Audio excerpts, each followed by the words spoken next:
When I woke up this morning, I was feeling pretty dangerous. About the past and about the future.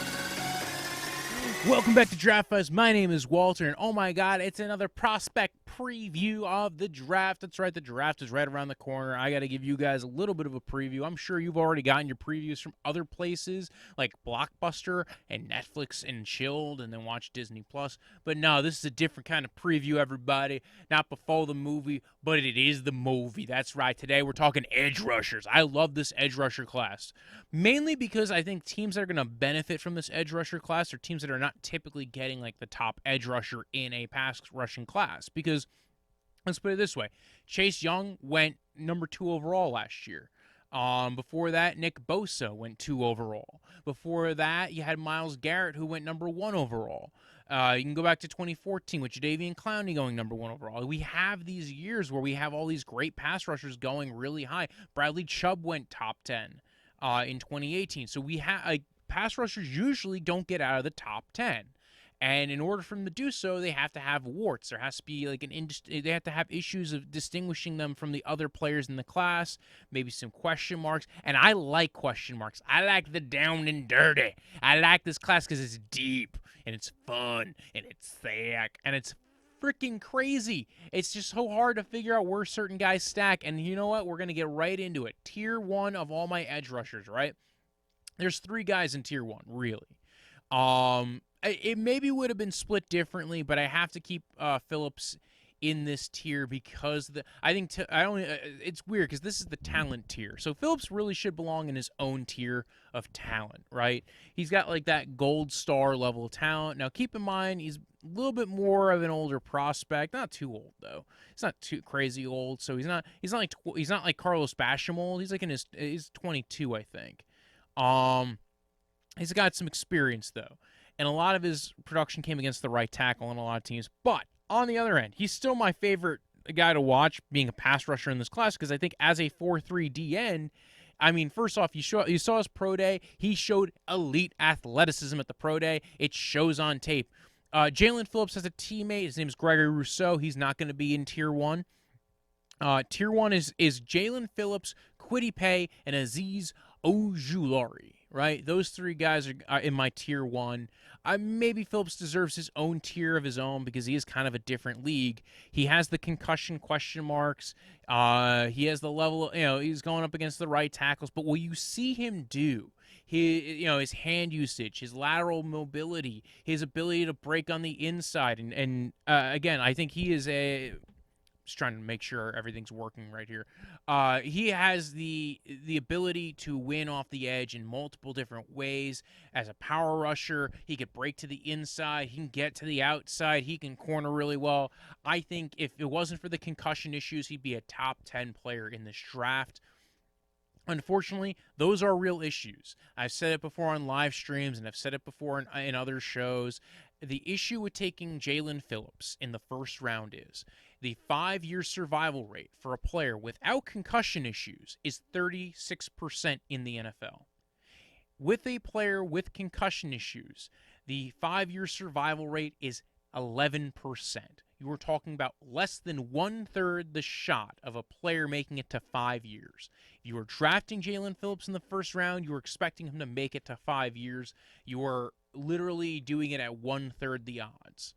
That being said, I love the player. I hope he gets drafted highly. I hope he makes his bank because I honestly love it when players make money. So Jaelen Phillips is the first guy. Kwity Paye and Azeez Ojulari, I can never get the right order for them, right? And they're probably going to be the first 2 that come off the board. I think Kwity Paye comes off first. 262, big DN. He's got solid lateral mobility. Only played 4 games this year. But dear God, his movement skills are great. I think he was the first or second guy I watched this year of all prospects. And what yes, does he sometimes lose track of where the ball is? Sure. But man, he's athletic. He's got a great motor. He's a good hustler. He can split double teams. Like, he's a guy who, if you were going to try and double him, he will try to fight and find a way to get into the backfield. I think he was used a lot on stunts in some games, showed very good in the run game, very good awareness of where the run game is going. He's good at getting upfield and being where he's supposed to be.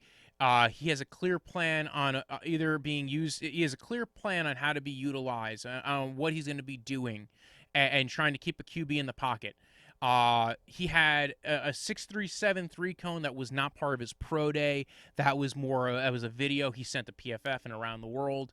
But he does have some ridiculous traits. He is a very traitsy kind of player. Like I said, 262. Him and Azeez Ojulari and Ronnie Perkins, I believe, lead the class in pass rush win rate. I should have that information available. But otherwise, I think Kwity Paye is like what you want in a D end if you can't get Jaelen Phillips. He's the next best thing. I think he had a high pressure rate last year. Let me see if I could find those notes on this. Draft notes. There we go. It's not in my regular notes folder. It's a different folder that it's on. It should be on here somewhere. Oh, here we go. Kwity Paye, Ronnie Perkins, and Azeez Ojulari had a 25% pass rush win rate by PFF. I'm trying to see if I have a Jaelen Phillips number. Jaelen Phillips was closer to 20. That's still not bad. That's very good. So again, all these guys, you want them to be at least 18% on pass rush win rate. That's a very good threshold to kind of shoot for. All three of these guys had solid pass rush win rates by PFF. So I think that's a good way to go about it. I loved watching Kwity Paye's film. I loved watching Azeez Ojulari. These guys were magnetic to watch. Azeez Ojulari and Kwity Paye, you would turn on their film. Two totally different kind of, I mean, they're not totally different, but two totally different kind of players. Both are good against the run. Like Azeez Ojulari is 249. He's got some legit length to him as far as his arms. He's got the arm length of a guy who's like 6'4", 6'5", and he's 6'2". I think he might be a hard guy to hit trying to, block off the line of scrimmage. So his body type is going to be rough to deal with. His 3-cone didn't come in great. Came in at 7.27, which is not amazing for an edge rusher. It's kind of higher than you want, but it's not elite level. Like Kwity Paye was expected to be elite level. Jaelen Phillips, I think he had a good 3-cone as well. He was, I think, sub 7. And then also another guy we'll talk about a little bit later, Jayson Oweh, had a sub 7 3-cone. So these guys are good, have good change of direction skills, and it shows in their athletic score and shows in their athletic testing. With Azeez Ojulari, that's not the case. His bend comes more from his ankle inflection and the hips, and is just a way to get around. I think if you like Yannick Ngakoue as a player, you wanted him on your team this year, I think he's very similar to Yannick Ngakoue. And in fact, we've seen guys like Brian Burns, Yannick Ngakoue, Shaq Barrett. We've seen guys who are in that mold, that size, that range of athleticism be good in the NFL. So I'm not afraid to take a guy like Azeez Ojulari, especially because he's better than what K'Lavon Chaisson was coming out last year. So I think he deserves to be a first-round pick. Where he goes in the first round, Azeez Ojulari, is going to really depend on the team. I know my team really likes him. They've talked to him a few times, the Browns. The Kwity Paye, I think, is going to go top 15. I think his floor is 14. I think Kwity Paye's floor is 14 to the Minnesota Vikings, and he can go anywhere higher than that. I don't think he goes higher than 10. I think the Cowboys might like him. I think they prefer Surtain, though, but they could totally take Kwity Paye at 10. And I think Kwity Paye can be anywhere between there. I think his floor is 14, unless the Vikings decide to take the risk on Jaelen Phillips. I think he's going to be the first edge rusher off the board. If it's not there, I'm sure he could fall out of that, though, because after that, 15 overall is the Patriots. They're probably trying to go after the quarterback situation, try to shore up their offense a little bit. 16, I don't see that. The Cardinals are probably going to go cornerback if they can't get corner, probably wide receiver if one of the good wide receivers falls. 17, yes, Kwity Paye, if he falls past 14, it could be a steep fall.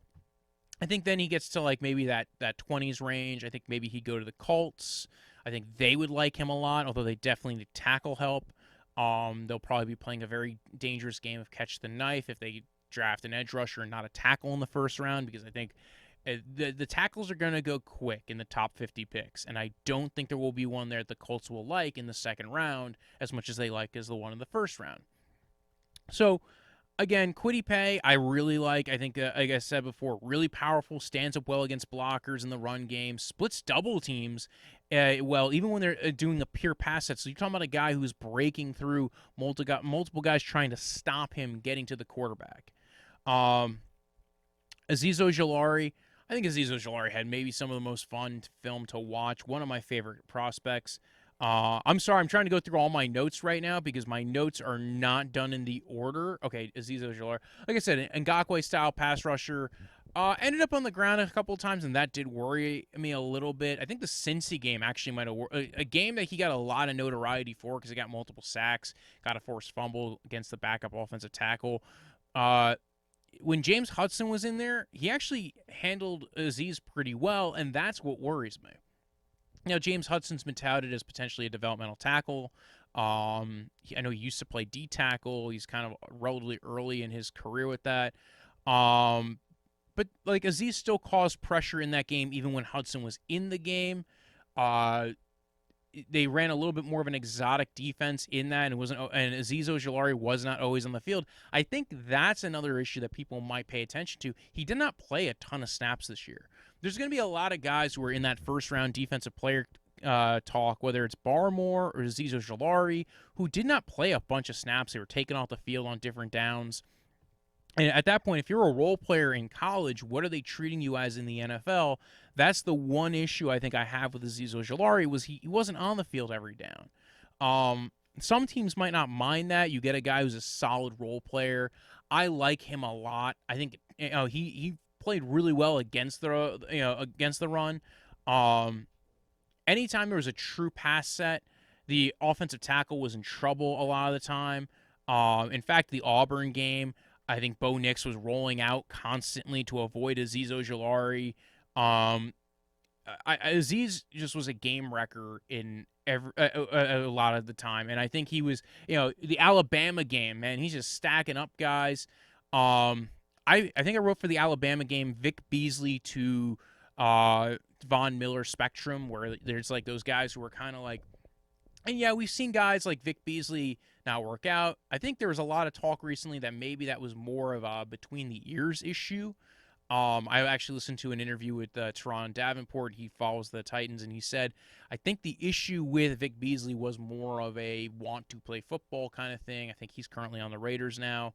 Kind of also fits the size and scheme, like style of Tack McKinley. So I kind of would be intrigued to see him go maybe to the Browns. Also, if you're a team that runs a lot of 3-4, maybe he could be an edge rusher there. I think I had the Jets taking him in my most recent mock draft. So I think he can go anywhere outside the top 15. I think teams are going to jump on him because I think just what he does as a pass rusher would be useful for a lot of teams. And again, we've seen guys like Yannick Ngakoue work. So we talked about the top three, right? Jaelen Phillips. Listen, Jaelen Phillips looks like if you wanted to craft a defensive lineman in this draft and then give him one giant knock that could totally knock him down a board, that's what they did to him. Kwity Paye, I honestly think Kwity Paye is going to be the first one to go, and he's going to go top 15. But if he doesn't go top 15, the fall could be kind of steep. He could make it to the Browns. He could make it past the Colts. He could make it to the 20s because I think the next set of teams might value different players differently. And again, I just think what he does and does so well, I kind of like a lot. Jayson Oweh he's in the next tier, his own tier, because his athleticism's crazy. Not because of the athleticism. I think the athleticism is a good part of his game. A lot of people made a big deal about the Ohio State game, where he didn't get a single sack this season. You're gonna hear that talked about a lot. But he was creating havoc in a lot of games, getting pressures, getting into the backfield.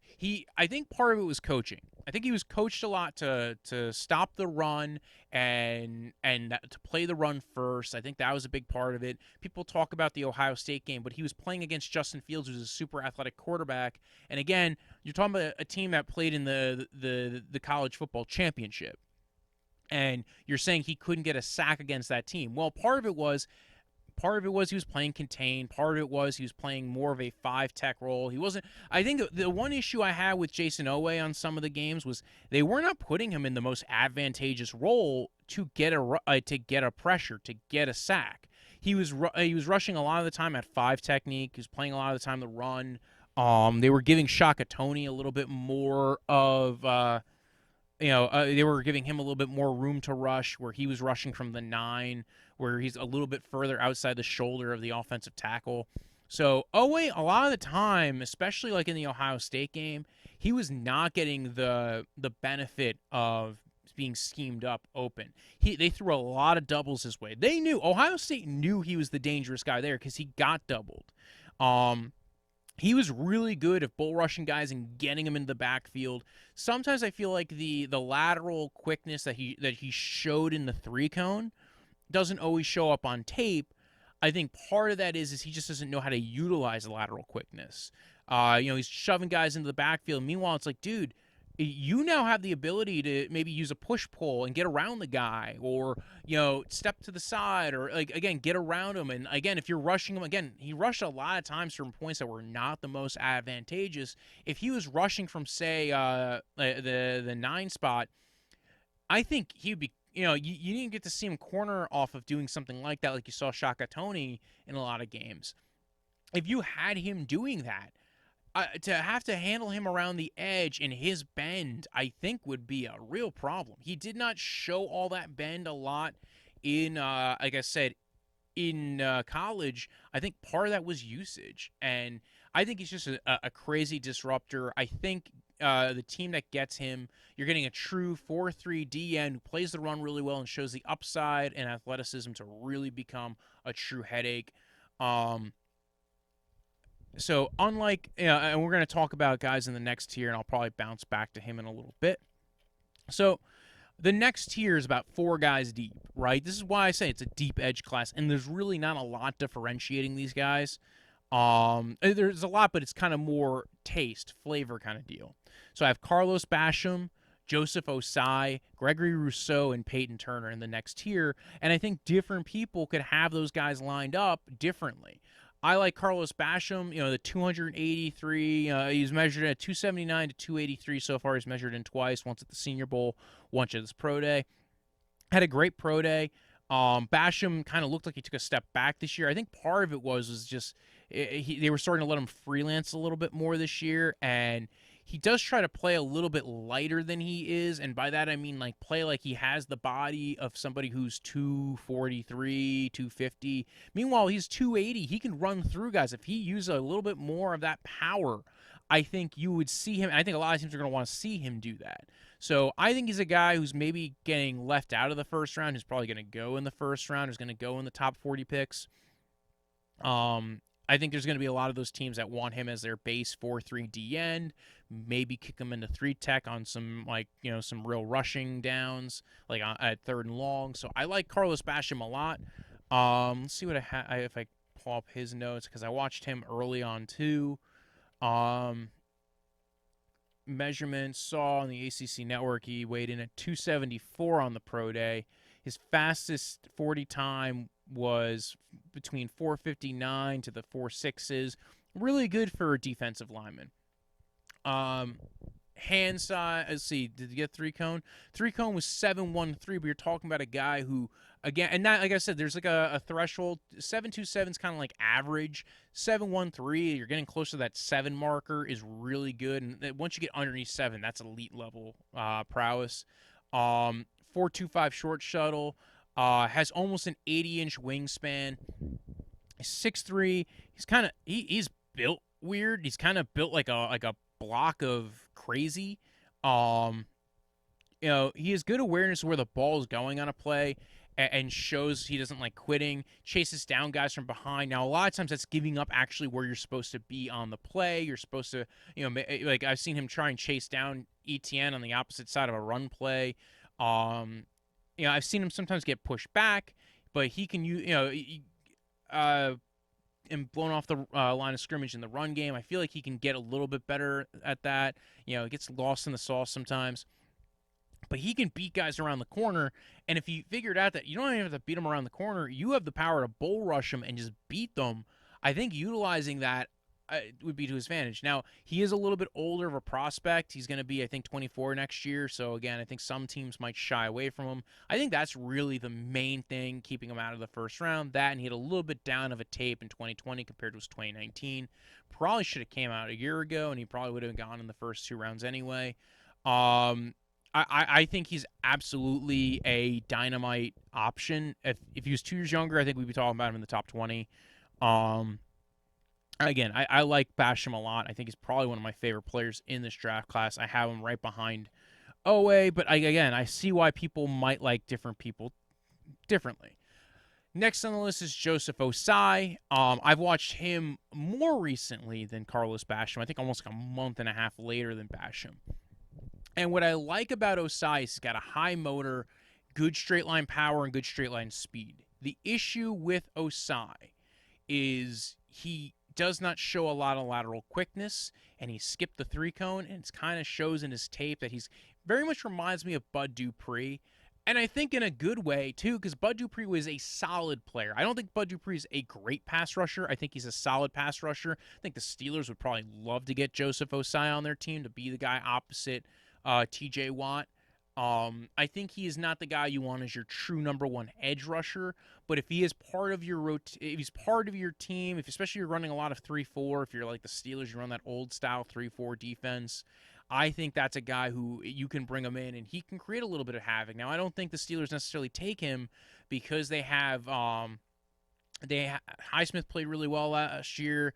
They actually have a lot more needs than they do on defense in other spots, including corner, and they also need offensive line like crazy.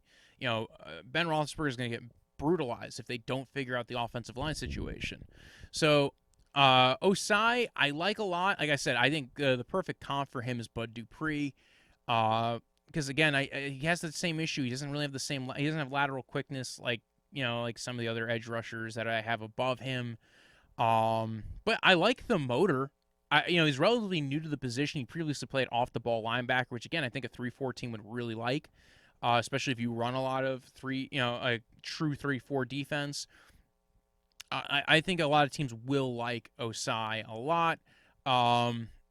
Gregory Rousseau and Payton Turner are next on this tier.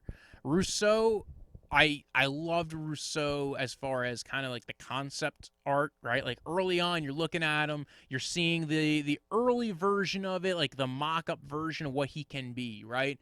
And the problem is when he played in college, he was rushing against guards and centers and guys who are going to be working for the U.S. Postal Service this year and not often winning off the edge against tackles. He's got length and he's got some quickness to him. He's not great. He's not the fastest prospect as far as D linemen go. And I think that might be one of the 40 times might be the more suspect times that you get as far as this pro day season. So his vertical wasn't good. His 3-cone was horrible. That's not to say like you judge based off of only that. The issue with Gregory Rousseau is we have not seen him play in over a year, right? And when he played previously, he was 245 pounds. Then he comes in for the pro day, he's 267 pounds. He gained 22 pounds in a year and probably gained it pretty well. Like honestly, I think he's probably fine with how he's built himself up.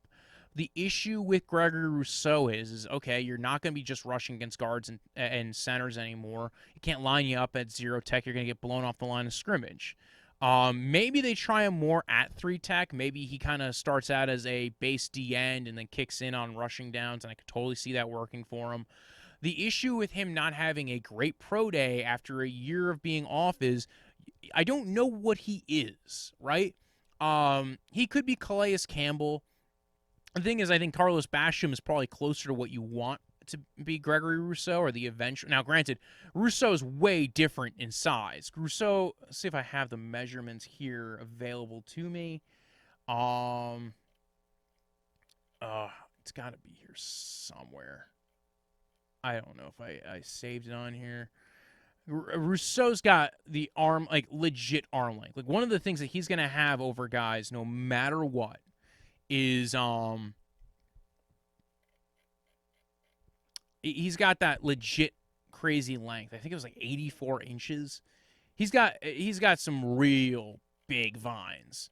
So, the question is he Calais Campbell, or is he like the Cincinnati Bengals former defensive end Michael Johnson, where he's going to be okay, maybe at most a 10-sack-a-year guy? Or could he be Carlos Dunlap? Could he be like this guy who has this crazy-ass length and be able to utilize it to push tackles and guards into the laps of their, you know, the quarterback? And I think that's possible. He also did not show a big repertoire of pass rush moves. Like I said, he had a harder time winning off the edge as he did, say, winning up the middle. I think he's going to be a fun prospect. I think he will have a good career. I don't think he goes in the first round. I think he's more of a second to third round guy. And what that makes me think is, listen, there's going to be, teams that like him for certain roles and maybe to rotate in and utilize this new big body that he has that he's kind of bulked up on. Remember, on tape, he doesn't look that big. He looks like kind of a twig. And he's got like weird size and weird length. And he wasn't even that quick at 245, which is why I wanted to see his pro day numbers. And when the pro day numbers came back, not bad, but kind of more meh. I kind of get why people are a little out on him. I still think he's a top 60 prospect. I still think he goes in the first 2 rounds. I still think he could possibly, I think he's still solid at that point. But he didn't show the hand usage that I want to see. He didn't show the pass rush moves that you would want to see on the edge. And that's why Rousseau, to me, is probably a little bit, he's in this tier 3 mold. After Rousseau, I have Payton Turner. Payton Turner's a fun one because he's changed shape. He's adapted his size, right? He went from 290, came in at 270, played at 290 one year, then he came back and played at 270 when they needed an edge again. And there are things that he does really well. He's got good movement skills, good hand usage. I think sometimes he lacks a little bit of core strength, and I think he is going to have issues with that. But again, like when you're looking at things like pass rush win rate, well, the reason why his pass rush win rate wasn't great every year was because sometimes he was playing D tackle, so you're in a different position at that point. I think there's people who have him even higher. I think people have him ahead of Ossai and even ahead of Basham, and Rousseau. I like Turner. I would even have him ahead of Rousseau. I can see it depends on the team. The thing is, you didn't see him play against a lot of high-end competition. He's another one of those guys where, like, I think his best game against competition was Brady Christensen, BYU. And he did, that was a good back and forth. Both those guys seemed to have a good, solid game between the two of them. And he won some reps, and he showed some good hand usage. But again, like, it wasn't like it was a flat-out he beat him every single second. He had some good reps. He had some good wins. Christensen was able to, but he showed the ability to try to bulldoze through Christensen a couple of times. So he has a good bull rush move, again, at 270 to be able to go through the guy. He does have some good counters, and he does have some ways of beating you around the outside. He showed a good, just watching the BYU film alone, and I actually watched more than just the BYU film. Where is it? Payton Turner? Yes. Didn't participate in the 40-yard dash, 35.5 vert. 6'7" 3-cone. So that's where the movement skills come in. 4.25 short shuttle. For UCF, I watched where he caused a sack fumble, dipped under the outside shoulder of the right tackle, cornered and bended really well. After that sack, was double teamed a lot. Not just good on pass rush, but good as a base D end in the run game. Good power. Usually isn't winning pass rush reps through guys. Usually when he gets the outside edge where he corners well. That kind of makes sense. Although, again, Brady Christensen, he did bull rush him. So it wasn't like that's the only thing he's ever done. I think that, and then again, UCF probably not the best offensive line, but you can only use what you see in front of you. He did miss a QB keeper on the Tulane game on an RPO. Forced a couple of holds. Didn't get the call, though. So Turner is one of those guys I think is that in that round 2 range could be very good. And and I like Turner. I could see taking Turner ahead of Ossai and Rousseau. I could see him being the guy.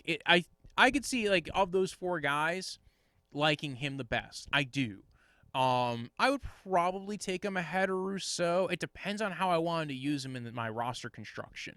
It's the same thing I said with Jaelen Phillips. I would take Jaelen Phillips if I'm Miami because I could take him at 18, or I could trade up into the first round with my first second round pick and get Jaelen Phillips, and that's now my second. It's one of my 4 picks in the top 50. Like, that's not a bad situation to be in.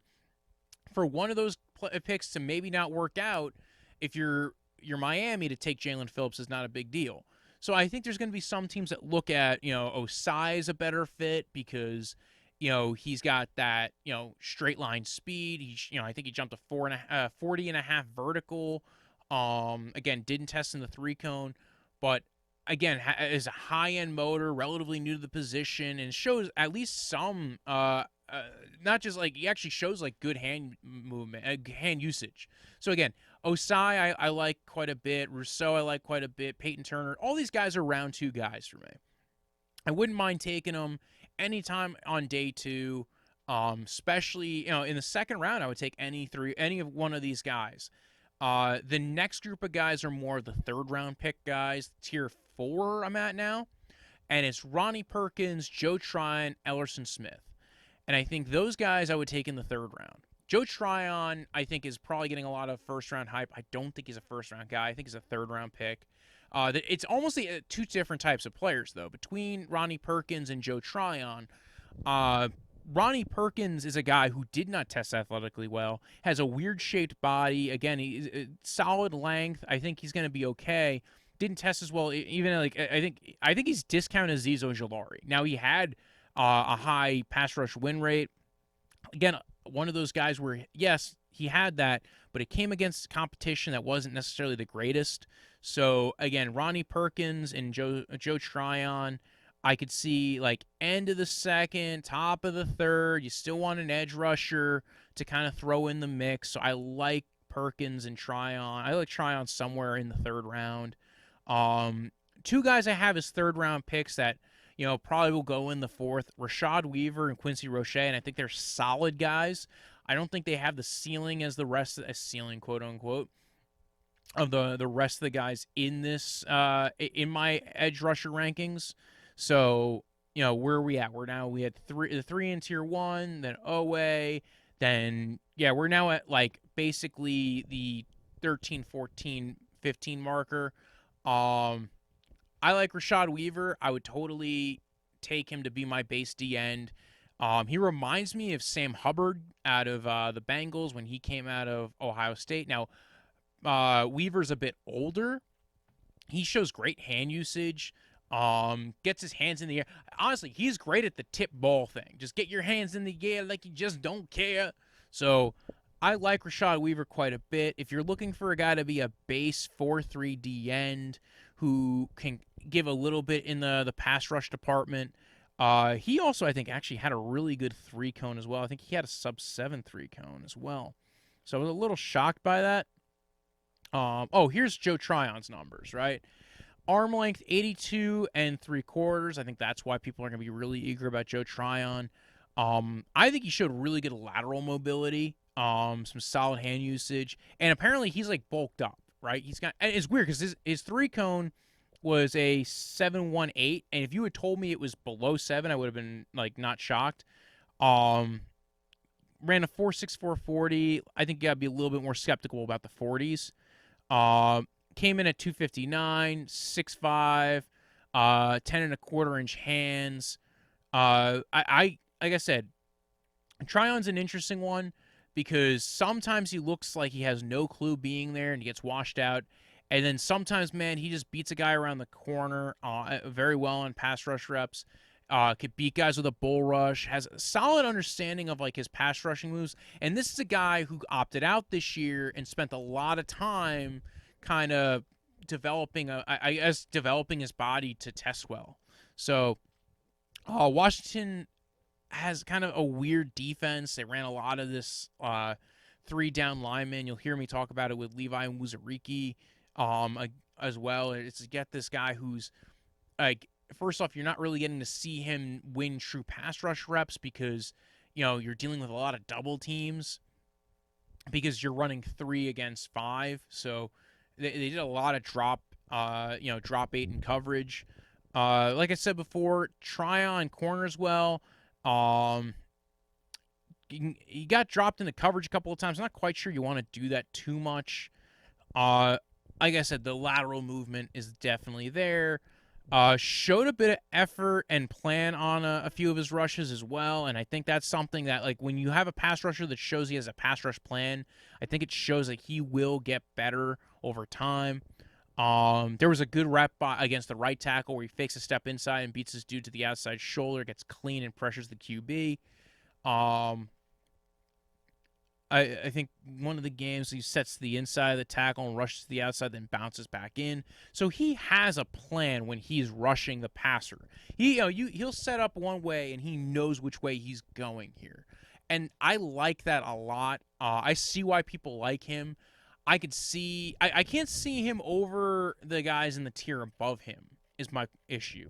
Like, I can't see him over Joseph Ossai, or Gregory Rousseau, and I think he could even have a better career than those guys. I would take him above Ronnie Perkins, because I think Ronnie Perkins, I do like him, but I think Ronnie Perkins is solidly maybe end of the second, like top 70 kind of guy where you need a guy to maybe be a 3-4 outside linebacker. Maybe I think Baltimore Ravens would be a perfect fit for Ronnie Perkins, replacing Matt Judon, getting a guy who is going to be able to drop into coverage and then, like, kind of get him on weird blitzes and stunts.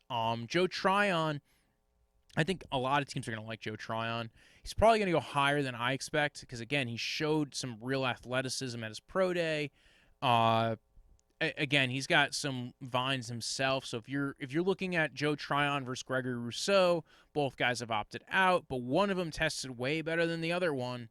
You might like Joe Tryon over Gregory Rousseau. I think Gregory Rousseau is just a different kind of cat, though. And again, Rashad Weaver and Quincy Roche are guys who they are very much dependent on the scheme that they are going to be in. Let's see who we got here. I gotta find I think Roche was like the third guy I watched this year, and he's kind of cool because if you're running a 3-4, I think he's going to be useful for you. He's going to be like Alex Highsmith was last year, where he came out and went to the Steelers, and then he had to replace Bud Dupree, and he actually kind of was a solid replacement for Bud Dupree for a bit of it. I don't think he's going to be a world beater for you, but I think he's going to be a solid rusher for you. Rashad Weaver, and again, because the thing I like about Roche is he can drop a little bit into coverage as well.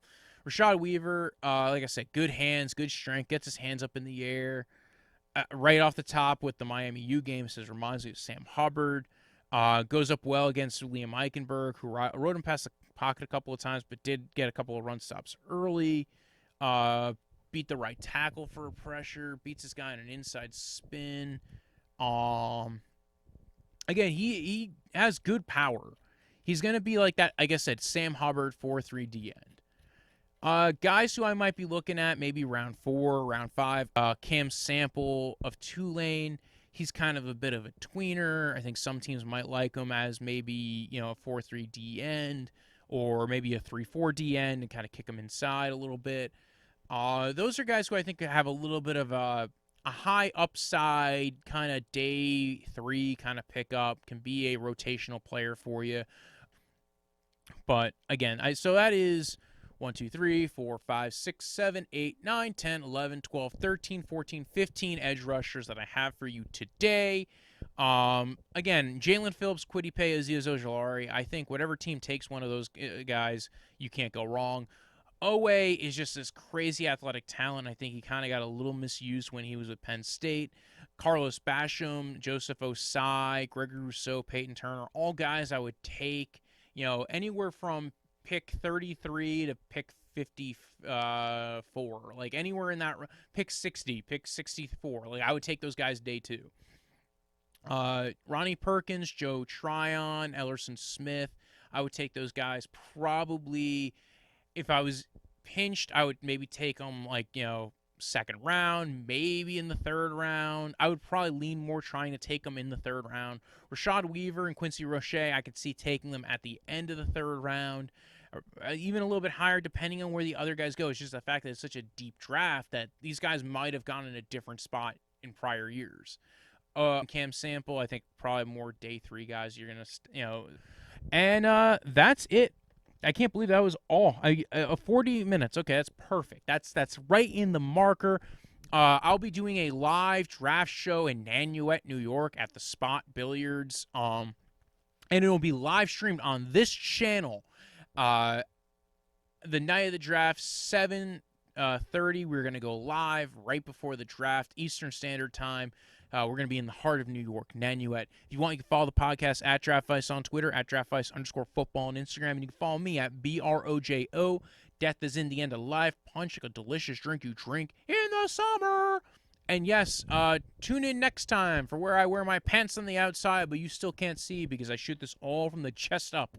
Goodbye. I woke up this morning, I was feeling pretty dangerous about the past and about the future.